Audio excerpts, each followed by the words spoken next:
Trina ready? ঠিক আছে, trainer জন্য আমাদের প্রথম প্রশ্ন হচ্ছে, অ্যাডভেঞ্চার অফ সুন্দরবন ছবির প্রধান দুই অভিনয় শিল্পী।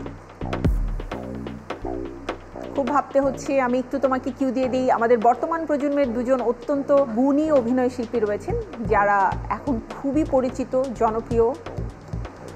একজন ছেলে এবং একজন মেয়ে। মেয়ে মনে হয় পরিমণি, আর ছেলে মানে আমার পেটে আসতেছে। আচ্ছা, ছেলের কথা আমি তোমাকে তাহলে কিছু হিন্টস দেই। আগে এসে নাটক করতো, পরবর্তীতে চলচ্চিত্রে এসেছে। আমার তার চেহারা চলচ্চিত্র পুরস্কার পেয়েছে। আমার তার চেহারা মাথায় চলে আসছে, নাম মুখে আসতেছে না। আমি বলতে পারি? তুমি কি ওকে হেল্প করতে চাও? হ্যাঁ হ্যাঁ করো। সিয়াম। সিয়াম, হ্যাঁ সিয়াম। হ্যাঁ সিয়াম। মানে ট্রিনা তো সিয়ামের নাম মনে রাখবে সবার আগে, আর পরিমণির নাম মনে রাখবে হচ্ছে রাফসান। ব্যাপারটা উল্টো হয়ে গেল না? মার্কস তাহলে আমি দিয়ে দিলাম, ঠিক আছে? এবারে আবারও রাফসান, ঠিক আছে? যেহেতু রাফসান তোমাকে একটাতে হেল্প করেছে, এবারে যদি রাফসান না পারে তাহলে কিন্তু ট্রিনার হেল্পও আমরা নিতে পারবো। এবারে রাফসান বলবে, অ্যাডভেঞ্চার অফ সুন্দরবন ছবিটি কোন লেখকের উপন্যাস থেকে তৈরি? মোহাম্মদ জাফর ইকবাল। ওয়াও, খুব একটা ভাবতেও হয়নি, চট করে উত্তর দিয়ে দিয়েছে। বই পড়া হয় মোহাম্মদ জাফর ইকবালের? হ্যাঁ, পড়া হয়। এবারে ট্রিনার কাছে প্রশ্ন, অ্যাডভেঞ্চার অফ সুন্দরবন এই চলচ্চিত্রের পরিচালকের নাম কি? আবু রায়হান জুয়েল। Very good. এবারে কিন্তু খুব একটা ভাবতে হয়নি।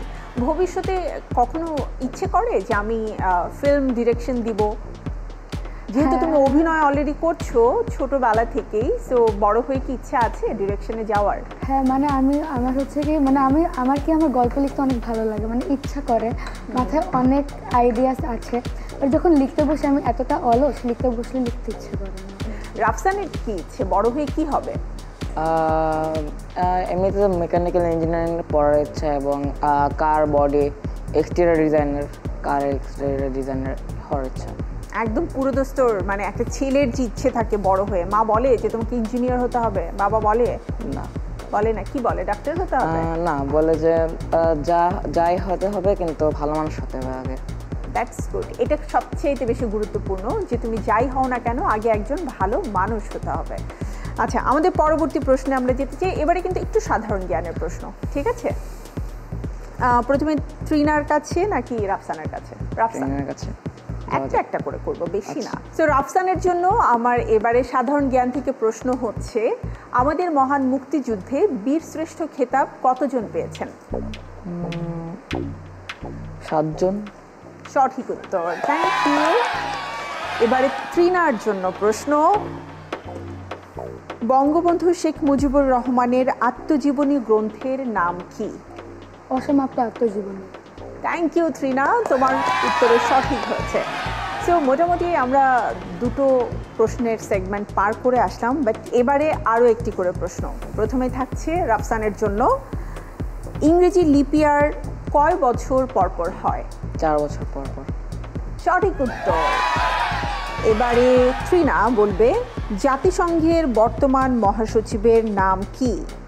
Antonio Guterres. সঠিক উত্তর, থ্যাংক ইউ। দুজনের কাছ থেকে আমরা আমাদের সাধারণ জ্ঞানের উত্তর পেয়ে গেলাম, এবং তোমরা আসলে নিজেদের পড়ার বই পড়ার পাশাপাশি সারা বিশ্বকে নিয়ে কিন্তু জানতে হবে এবং মনে রাখতে হবে।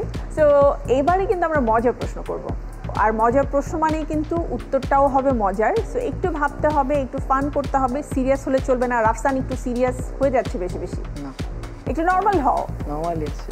ঠিক আছে, আমি প্রশ্ন তোমাদেরকে একটা করেই করব, দেখি মজার প্রশ্নের মজার উত্তর তোমরা দিতে পারো কিনা। প্রথম প্রশ্ন রাফসানের কাছে, কোন জিনিস খোলা চোখে দেখা সম্ভব না? মানে চোখ খুলে তুমি দেখতে পারবে না। চোখ বন্ধ করে দেখা যাবে। দেখতে হলে চোখ বন্ধই থাকতে হবে বা ঘুমাতে হবে। স্বপ্ন। ইয়েস, পেরে গেছে। আরে দেখেছো, আমি একটু ক্লু দিয়েছি আর রাফসান পেরে গেছে তাড়াতাড়ি। এবারে তো বেশি সহজ করে ফেললাম নাকি? অনেক বেশি না? সহজ। এখন ট্রিনা ভাবছে যে আমারটা বেশি কঠিন না হয়ে যায়। দেখি ট্রিনার জন্য একটা মানে সহজ উত্তর সমৃদ্ধ মজার প্রশ্ন খুঁজে পাই কিনা। কোন জিনিস কাটলে বড় হয়? তুমি যত কাটবে তত বড় হবে। কাটলে মানে সাইজ বাড়বে নাকি? হ্যাঁ, বড় হবে। পুকুর। শিওর? লক করে দিব? করে দিলাম। পুকুর সঠিক উত্তর। মনে হচ্ছিল এটাই সবচেয়ে সিরিয়াস কোয়েশ্চেন।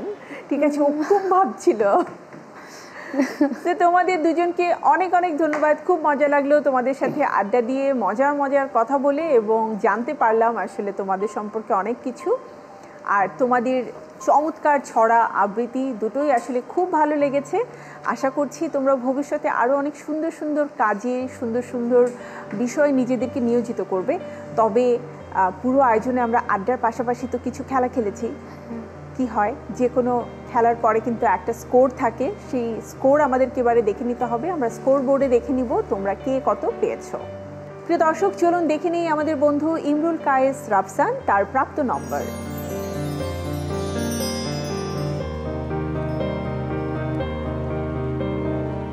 এবারে আমরা দেখে নিব আমাদের আরেকজন বন্ধু নওশিন তাবাসসুম ত্রিনা তার প্রাপ্ত নম্বর।